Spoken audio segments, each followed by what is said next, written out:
One day with William the Conqueror, a bone-chilling cold greeted the early morning in York. Through the damp fog hanging over the unfinished stone walls came the dull thud of hammers, the scrape of chisels on stone, and the heavy breathing of laborers. Amidst this hustle and bustle, dressed in a simple yet clearly expensive wool cloak, stood a man whose name made all of England tremble. William, the king who had conquered this land by the sword. His gaze, sharp and demanding, swept over the rough stones, assessing their strength, evaluating every joint in the masonry.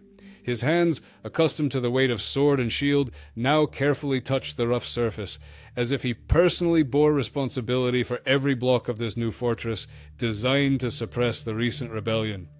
This conqueror, known for his ruthless cruelty, was now focused on creation, on the architectural details, on how to erect impregnable walls that would hold what he had conquered. Lime dust settled on his cloak, mingling with the smell of freshly cut wood and the sweat of the laborers. Those nearby tried not to meet his gaze, feeling his presence, his heavy, authoritative stare. They knew the slightest mistake could provoke the king's wrath. He was unforgiving of weakness, but now his attention was completely absorbed by the strength of the foundation, the height of the towers, and the ability of these walls to withstand any assault.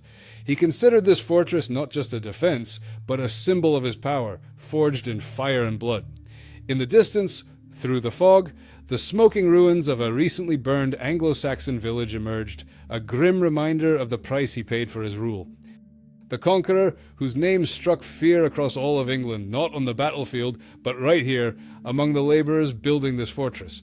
This paradox is just the beginning of a day that will reveal the true cost of his power and uncover how his life truly operates beyond its official glory. William, the illegitimate son of Robert the Devil, Duke of Normandy, experienced struggle from a young age.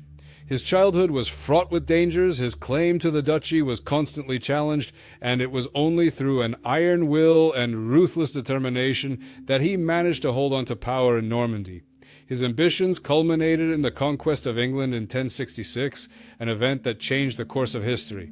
Now, around the year 1070, he is king, but his crown brings him no peace. England, as depicted on the old map lying on the table, is crisscrossed with red ink, marking numerous pockets of rebellion. The north of the country lies devastated by his own hand, yet resistance remains unbroken. In the east, within the impenetrable Fens marshes, a new rebellion gathers strength. It's led by Hereward the Wake, a valiant Anglo-Saxon warrior backed by Danes, eager to reclaim their influence over these lands. Every day, William risks losing everything he conquered with blood and steel. The heavy golden crown, resting on a velvet cushion, seems impossibly weighty, a symbol of his constant struggle. Parchments detailing the movements of Danes and rebels lie nearby, their contents deeply unsettling. William's face, etched with weariness and resolve, is fixed on the map. His gaze sweeps across it as if searching for a weak point in an enemy capable of shattering his newly forged kingdom. This day could be a turning point, either crushing the rebellion or allowing it to spiral out of control. More than just a crown is at stake. It's the very existence of his new kingdom, forged in fire and blood. Today's decisions will determine if England truly becomes his forever, or if it plunges back into chaos. A chill seeped through the stone walls of his temporary bedchamber, rousing William before dawn. His body, wearied by years of war, long marches, and relentless worries, ached. Every joint throbbed with a dull ache, and old scars from countless battles made their presence felt. The air in the room was heavy, smelling of damp stone and a smoldering hearth that barely warmed the sparsely furnished chamber. He rose from the rough wooden bed, throwing aside the heavy woolen blankets. First, William performed his ablutions with cold water from a copper basin. Steam billowed in the frosty air, stinging his skin, but it only helped to shake off the last vestiges of sleep and clear his mind. Then he knelt before a simple wooden crucifix hanging on the wall and offered a short prayer, his breath pluming in the cold air. This was his personal ritual, not a luxury, but a stern preparation for the new day. His mind was already occupied with the day's coming challenges, rebellions, the Danes, and the need to act decisively. The heavy chainmail hanging on the wall cast a shadow, reminding him of the constant readiness for battle. He pushed away his doubts, focusing on his duty, on maintaining the power that had cost him so much. The sound of the guard's footsteps outside the door reminded him that he was not alone in this struggle, but the burden of decisions rested solely on him. His personal rituals were not a luxury, but a harsh preparation for another day of fighting to maintain the power that had cost him so much. A dusty messenger suddenly burst into William's sparsely furnished chambers, where he sat at a rough table. His clothes were wet with marsh mud, his face haggard, and his breathing ragged. Drops of water dripped from his cloak onto the stone floor, leaving dark stains.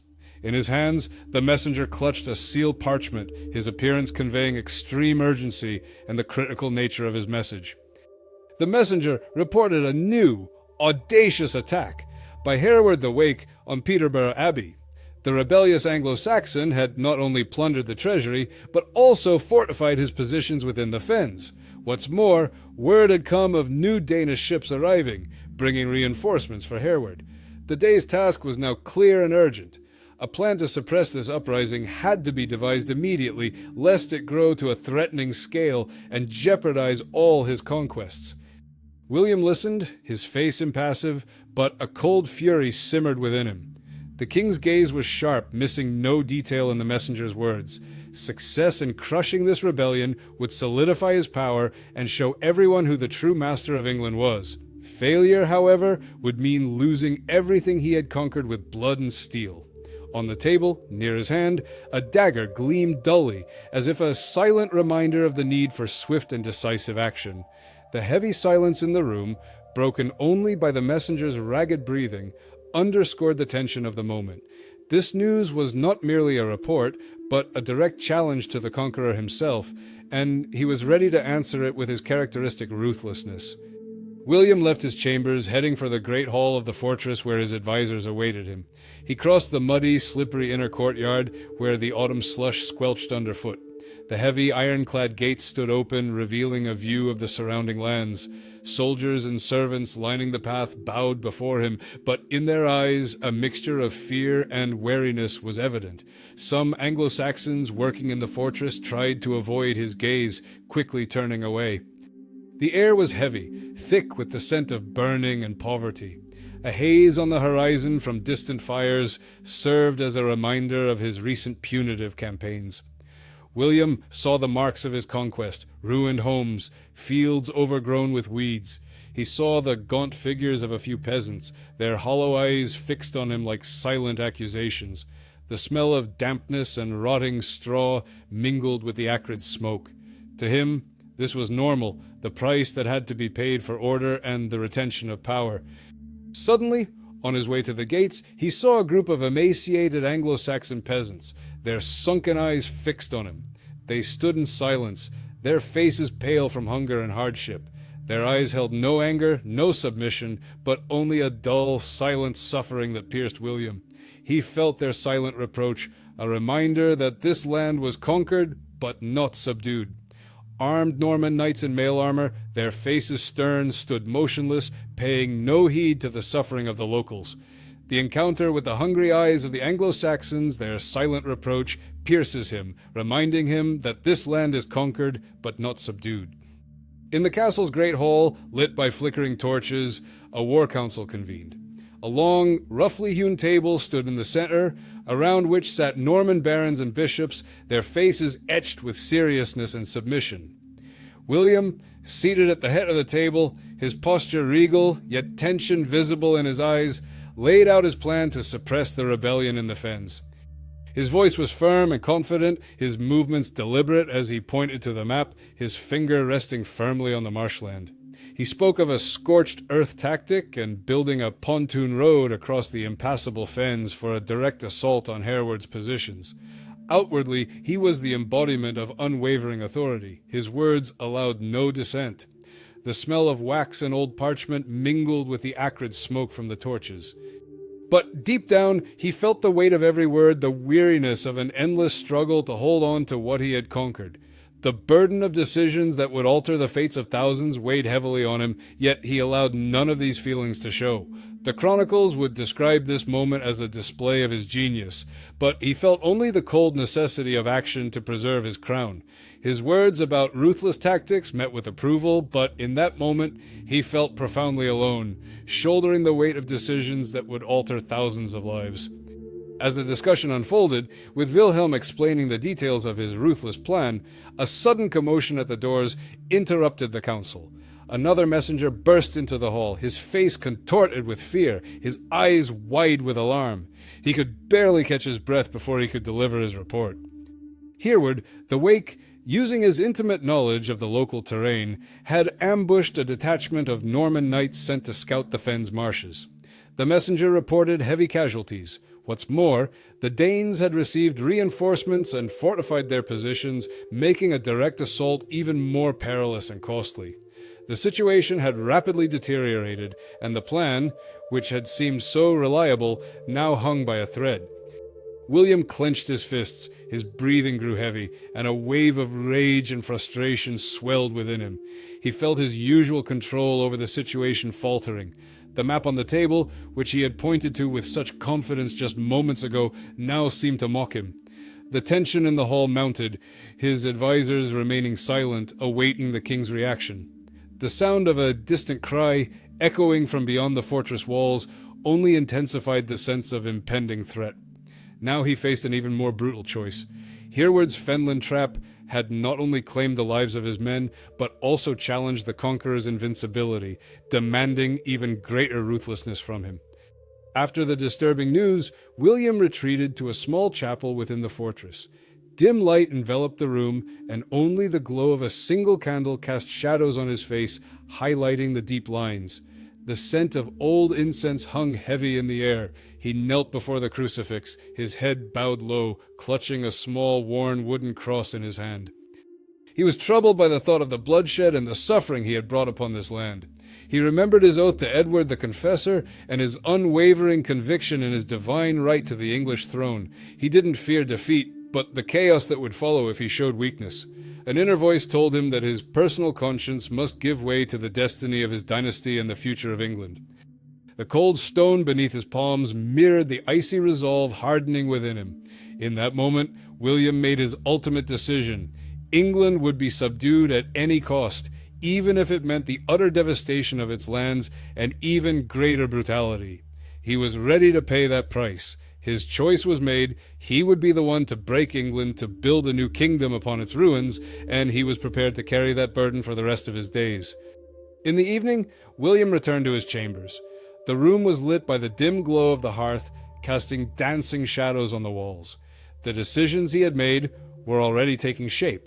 Messengers had been dispatched in every direction, carrying orders to gather troops and begin construction of a pontoon bridge. His advisors had grown more silent. Some avoided his gaze, while others, by contrast, were overly eager to please. He felt utterly drained, physically and mentally. His body ached from the long day, and his head felt heavy with an endless stream of thoughts. The crown he had won felt heavier with each passing day, its brilliance dimming against his growing weariness. He felt a growing loneliness, realizing that no one could share the burden of his decisions. Their consequences would rest solely on his shoulders. The distant sounds of the camp, drifting from beyond the fortress walls, only heightened his sense of isolation. The fire's reflection in his weary eyes revealed his inner turmoil, and his hand unconsciously touched the scar on his temple, an old reminder of past battles. Cracks in his image as an invincible king were beginning to show in that tired gaze, in every movement. The day concluded not with triumph, but with the stark realization that every step towards power demanded a new sacrifice, and this was only the beginning of a long, bloody path. The impact of this day, marked by harsh decisions and a relentless struggle for power, stretched far beyond its immediate end. William lay sleepless in the dark room, with only the faint glow of dying embers illuminating the ceiling. The sound of the wind howling outside the walls seemed to him the voice of England itself, groaning under his iron fist. He wasn't replaying the day's events. Instead, he pondered the long-term impact of his actions. His brutality, his scorched-earth policy in the north, his ruthless campaign in the Fens, all of this was more than just suppressing rebellions. It was a remaking of England, the birth of a new nation. He saw the language itself changing, as Latin and Norman French gradually displaced Old English, and new laws and customs began to replace the old.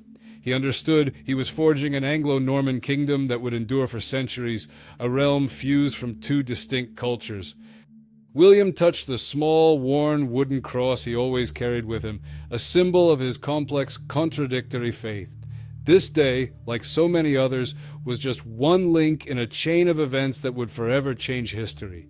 He knew his decisions would bring suffering, but he believed they would ultimately lead to order and strength. In this night's silence, amidst the shadows of a conquered land, William the Conqueror unknowingly was laying the foundation for the future England. Its contours would only emerge centuries later, bearing the indelible mark of his iron will and bloody decisions.